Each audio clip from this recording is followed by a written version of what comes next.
that's fine.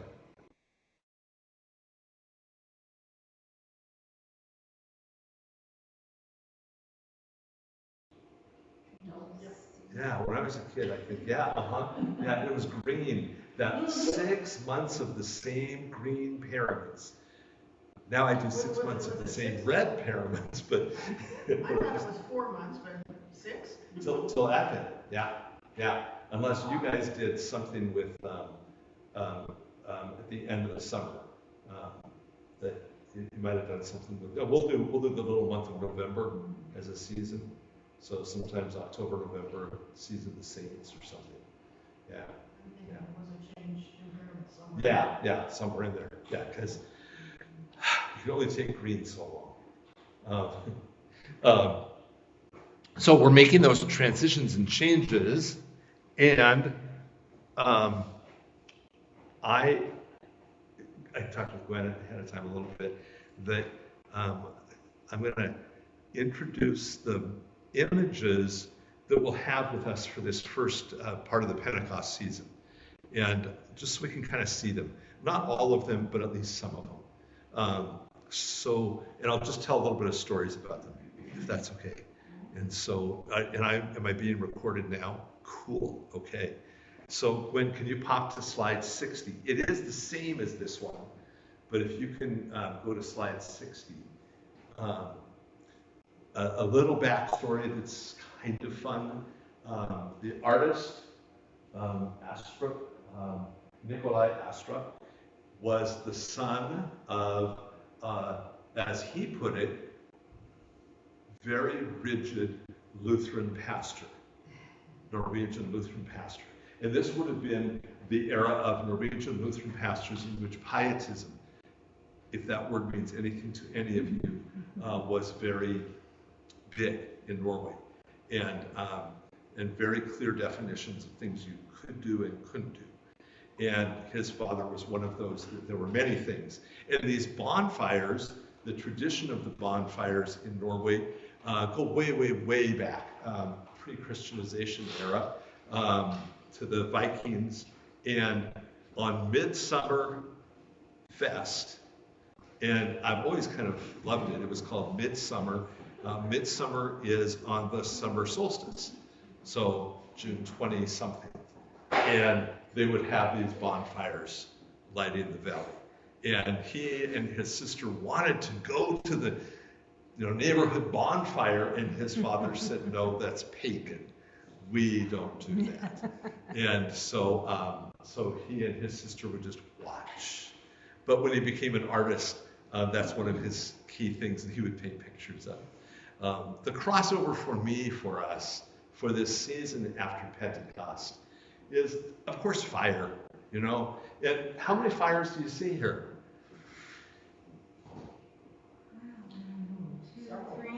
3. There's at least 3 that I see. Yeah. And could be a 4th one coming out through the bottom of the tree. I mean, something's down there through the bottom of the tree, maybe. Yeah, but multiple fires up the valley, all the way. And how much like living in the season of Pentecost, which is what we're doing, right? That if we look carefully, we'll see the Spirit at work all over these valleys, all over the hills, in places that surprise and amaze us. Look, the Spirit's at work there too. And then we get to send up those bonfires of light and life and God's work. So that's the connection for me in this, why we're going to use this. And it's a Lutheran hymn, so we got to honor that, right? You can chuckle, it's okay. Gwen, slide 61. And from faraway Norway to this one, Selish strength. So what? It's pretty. It's pretty. It's pretty. You want me to tell you the story and then see if you can see any echoes in here? I still think it's pretty. Yeah. And I think you will. Notice the artist calls it Selish strength.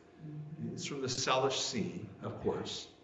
And do you remember, was that just a year ago that one of the orcapods had the first baby in quite a while? And the baby didn't last very long, a couple of days.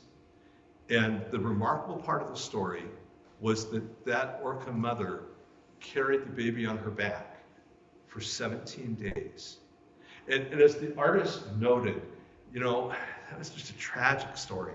A heartbreaker for all of us Pacific Northwesterners. Oh, how could this be? And yet, the artist also said, what a testimony of love that mother was that connected and that cared for. And hence the cell of strength. If you see in the image, you see the orca up there on top. Mm-hmm. And then that curve in the inside is an infant orca contained in that love. And through this through this Pentecost season, there we go, it's the S. So this season of Pentecost, we'll use this in the introductory parts of our service, reminds me of the strength of God's love, and I guess that connection that even in death resurrected life and the power of that love. And then if you go to slide 65, Gwen. My very clever way of looking at things messed up. So Okay. Is this it?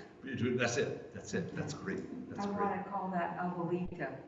You call it what? Abuelita. Abuelita, which means Grandmother. grandmother. Yeah, grandmother. Abuelita. And what is Abuelita doing? She's caring for the world. Carrying the world, or maybe what? Caring. Say what? Caring for the world. Caring for the world. Yeah, washing it maybe. Maybe washing it? Forming Or say what? it. Forming it. Forming it? Uh-huh. Yeah, I think of the abuelitas I've seen who are making Bread. tortillas and tamales, and in that mixing bowl, kneading it and mixing it.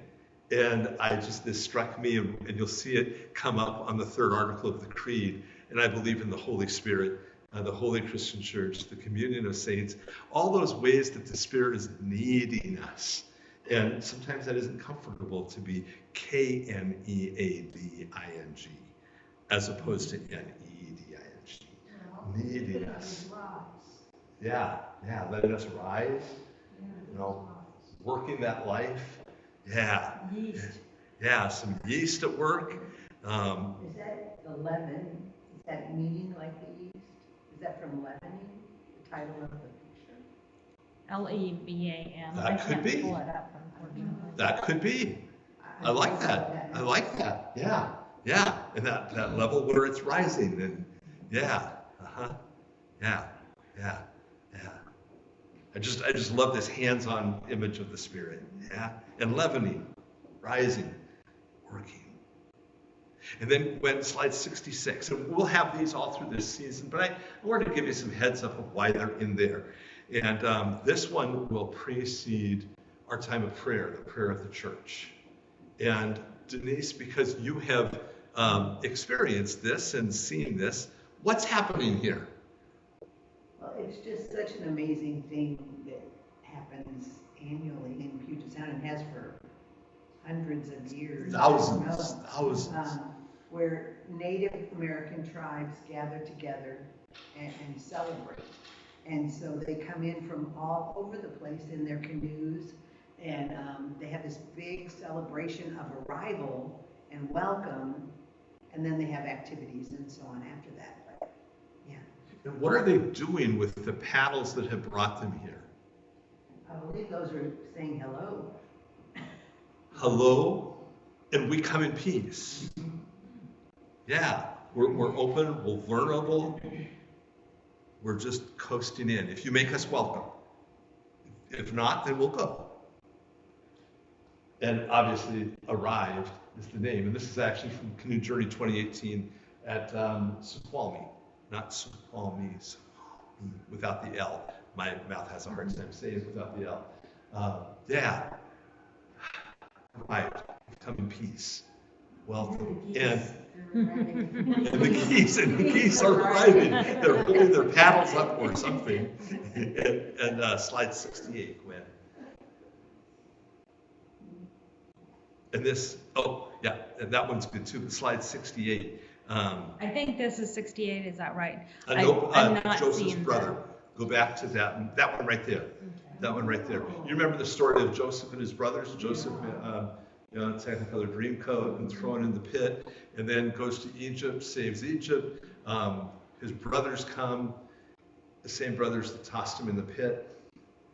And that great story of youngest brother and the treasure hidden in the grain and the honesty to return it. And then that welcome. The brothers didn't know their brother, but he knew them. And the welcome and the forgiveness.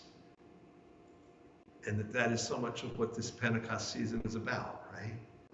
The welcome not only of God of us, but that welcome we get to extend to all of his family, to all of his, as some call it, beloved community. And Gwen, if you could go to slide 69.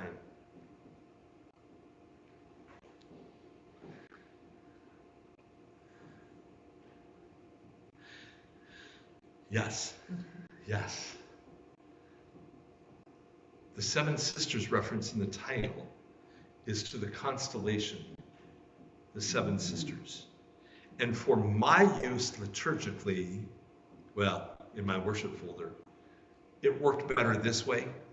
The artist may well have intended that image to be sideways, horizontal instead of vertical, but Australian Aboriginal story that picks up one of the almost universal creation stories around the world of how all this showed up. And it's a very complex story. It's a really cool story that involves these seven sisters. And that this, I can't say the cluster name.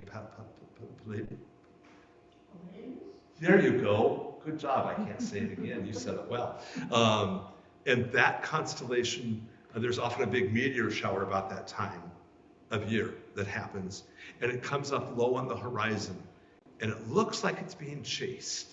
But in that meteor shower that comes with it, the story and the song line, as it's called in the Australian Aboriginal community, is how all of these blessings, all of this reality, and in fact it maps out much of where to find water to live, find a pathway that's safe, to find those resources one needs for life, to remember that we're cared for and that life is full. And then slide 71, and I know this is taking a little bit of time, but just as we go through this season, slide 71, I'm still calling it the Cascades. I think the artist might say it's the Rockies, but I don't care. I'm claiming it. It looks like the Cascades. Yeah. How does this picture of Jesus make you feel? Going and sitting by a river in the Cascades. Makes you feel like going by a river and sitting up in the Cascades that are close. Peaceful. Peaceful? This image in our worship in the next weeks is attached to the Lord's Prayer. The disciples said, Lord, teach us to pray. And there's lots of images, but I kind of like this, Jesus just sitting with them and saying, well, it's like this, guys. Just say, our Father. The color to show light is just so cool. Is that cool in this image? Yeah. Yeah. The artist really caught that. I think too, he's just also enjoying, I mean, it's contemplative as well, and you wonder what he's thinking. But just sitting in that world that his father, he together created, and how peaceful and beautiful it is. Yeah. Being present in this world. Yeah. At peace, whole. Yeah. And then one last one. There's others, but picture 75. When picture 74, slide 75. As we began with bonfires, we end with light. The artist named Ruth and Naomi's light. You know the story of Ruth and Naomi and this light they carried. This light of God's promise, this light of God's saying, I'll be your guide wherever you go, whatever you do. And Ruth had, I'm going to be a part of that. Naomi was, go back home. And Ruth saying, no, I'm staying here. I'm going to stay in this living light.